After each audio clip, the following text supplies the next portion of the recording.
अभी तक 21 अफराद का कत्ल इस गवर्नमेंट के ऊपर चला गया है। ये इस गवर्नमेंट ने 21 अफराद का मर्डर किया है। ये अल्लाह के हुजूर इनको पेश होके इसका हिसाब देना पड़ेगा।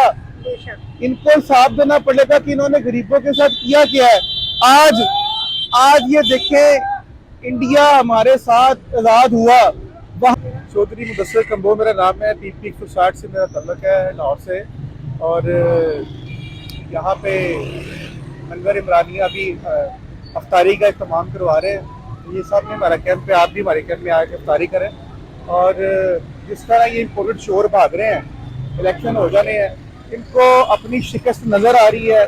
जितना कि भाग सकते हैं भागें, अवाम उतनी इनसे मुतनफ़र हो चुकी है। जिस तरह जो इन्होंने हाल कर दिया 1 साल के अंदर, पाकिस्तानी पूरी कौम इनको पूरा कुट प्रोग्राम करने के लिए तैयार है। पाकिस्तान जिंदाबाद, इमरान खान पाइंदाबाद। सर, मैं आपसे ये पूछना चाह रही हूँ, ये जो इलेक्शन हाउस हो गए हैं, आपको यकीन है कि इलेक्शन होंगे, इसमें कोई प्रॉब्लम नहीं होगी? जैसे कि पहले भी प्रॉब्लम्स क्लियर हो चुकी हैं। दो मेयार नहीं हो सकते, दो कानून नहीं हो सकते। उस वक्त भी चीफ जस्टिस साहब ने सो मोटो लिया था और ये गवर्नमेंट PTA की गवर्नमेंट खत्म हो गई और PMLN की बन गई और ये PDM की गवर्नमेंट बन गई। उस वक्त चीफ जस्टिस साहब ठीक थे और अब चीफ जस्टिस साहब ने जो फैसला दिया उस वक्त अब ये गलत हो गए। इस तरह नहीं होता। चीफ जस्टिस ने जो फैसला दिया वो आयन के मुताबिक दिया है और इस मुल्क में आखिर कानून की बालादस्ती होनी है, कायम होनी है। जो मर्जी कर लें। ये मैं खराज तस्लीम पेश करता हूँ उमर अतिया बंदयाल साहब को, जो डटे रहे, जिन्होंने डट के इन चोरों का मुकाबला किया और आयन के ऊपर उन्होंने फैसला दिया। पूरी कौम उनके शुक्रगुजार है। और जिस तरह ये देखिए, जो जितना मर्जी इलेक्शन से भाग जाए, इनका कुछ नहीं होना। और जिस तरह पाकिस्तानी कौम जाग चुकी है, पूरी कौम यूनाइटेड है। और जिस तरह पाकिस्तानी कौम ने फैसला कर लिया है, 2/2 से प्राइम मिनिस्टर साहब फिर दोबारा पाकिस्तान के प्राइम मिनिस्टर बनने जा रहे हैं। सर, बहुत शुक्रिया। महंगाई के हवाले से आप कुछ कहना चाहें? जैसे कि आपको पता है आटे का चल रहा है कि आटा एक गरीब आवाम को नहीं मिल रहा। इतना महंगाई हो चुकी है कि घर में खाना बहुत मुश्किल हो चुका है। हर घर में यही है कि गुर्बत है, खाना नहीं है। देखिए, ये क्यों पाकिस्तानी कौम ये इन चोरों के खिलाफ है? ये पाकिस्तानी अवाम की बेहतरी के लिए तो आए नहीं है। ये आए अपने केसेस खत्म करने के लिए। ये आए पाकिस्तान में EVM सिस्टम खत्म करने के लिए। ये आए, इनको फिक्र अपने मेफेयर फ्लैट बचाने की थी, इनको अपने चोरी का पैसा बचाने की थी। अपने केसेस खत्म करवाए इन्होंने, EVM सिस्टम खत्म करवाया। ओवरसीज पाकिस्तानी को वोट उनसे पैसे इनको चाहिए। आप बताएं, उनको ओवरसीज पाकिस्तानी से इनको पैसा चाहिए, लेकिन वो वोट नहीं, उनको वोट का हकदार नहीं करते, वोट नहीं दे सकते।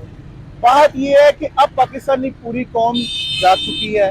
पाकिस्तानी कौम यूनाइटेड होकर इमरान खान के साथ खड़ी है, सच्चे लीडर के साथ खड़ी है। इमरान खान हक पे खड़ा है, हमारे बच्चों के बेहतर मुस्तकबिल के लिए जंग लड़ रहा है, इसलिए पूरी कौम इमरान खान के साथ खड़ी है। आप ये देखें कि 10 महीनों के अंदर कौन सा ऐसा बम चला दिया इन्होंने कि एक रोटी 15 रुपए से 30 रुपए पे चली गई है। पेट्रोल 150 रुपए से 250-300 रुपए पे चला गया है। 300 रुपए डॉलर ब्लैक में इस टाइम नहीं मिल रहा।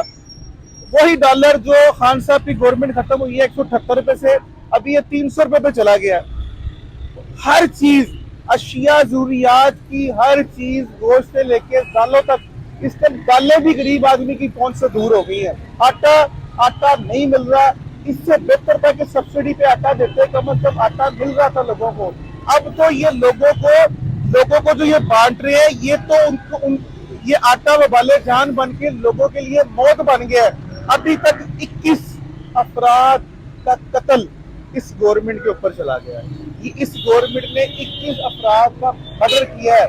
ये अल्लाह के हुजूर इनको पेश होके इसका हिसाब देना पड़ेगा। इनको हिसाब देना पड़ेगा कि इन्होंने गरीबों के साथ किया क्या है। आज ये देखें, इंडिया हमारे साथ आजाद हुआ, वहां पे उसका CM, दिल्ली का CM जो है, वो उसको बिजली फ्री दे रहा है अवाम को। सेहत की सहूलियात जिस तरह इमरान खान साहब ने फ्री दी, वहां पे भी फ्री मिल रही है। और इन्होंने वो देखे हक पे डाका डाल रहे हैं। अवाम को एक 10 किलो आटे पे लगा दिया और वो शरीफ आदमी जो 10 लाख रुपए का एक आम आदमी को घर में बैठे हुए सेहत कार्ड दे रहा था, ये अवाम उसको वो चीज रास नहीं आई। और वो एक एक थैले की खातर जिस तरह गरीब आदमी की तजलील की गई, मैं इसकी मजम्मत करता हूँ दिल से, क्योंकि ये लोग मुसलमान कहलाने के काबिल ही नहीं है। जिस तरह इन्होंने पाकिस्तानी कौम के साथ जुल्म किया है और इनके हैंडलर्स ने जिस तरह जुल्म किया है, पाकिस्तानी कौम